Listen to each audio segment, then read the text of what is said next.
Je suis Jean-Vincent Olindre, je suis professeur de sciences politiques à l'université Paris-Panthéon-Assas et directeur du Centre Thucydide. Je suis Julien Fernandez, professeur de droit public à l'université Paris-Panthéon-Assas et je co-dirige avec mon collègue l'année des relations internationales.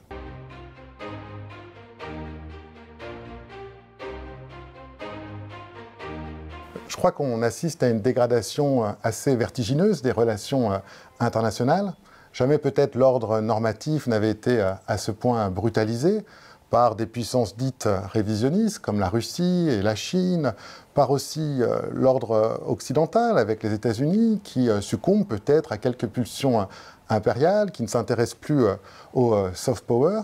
Tout ça sous toile de fond de la persistance d'un certain nombre d'acteurs subversifs, les groupes terroristes, les groupes criminels, et puis aussi la montée en gamme des acteurs de la tech, dont la boussole ne correspond pas toujours aux valeurs libérales. Donc dans un tel basculement des relations internationales, il me semble que la voix des chercheurs doit plus que jamais se faire entendre.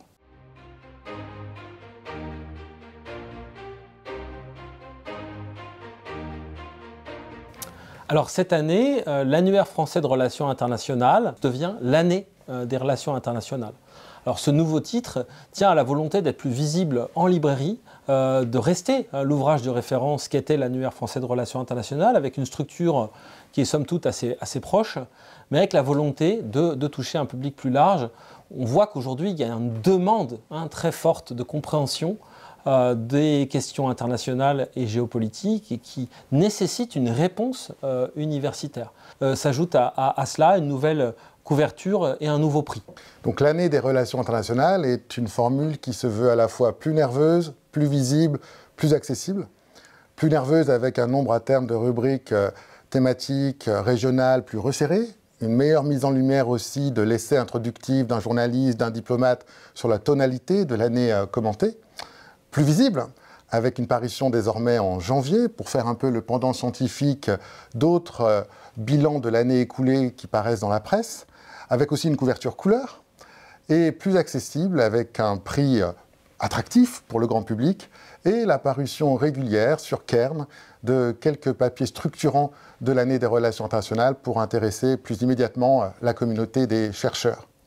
Mais l'année des relations internationales reste fidèle à ce qui a fait le succès de l'annuaire français de relations internationales, à savoir la collégialité, la pluridisciplinarité et l'exigence sur le fond, puisque tous nos papiers sont soumis à l'évaluation par les pairs sur le principe du double aveugle.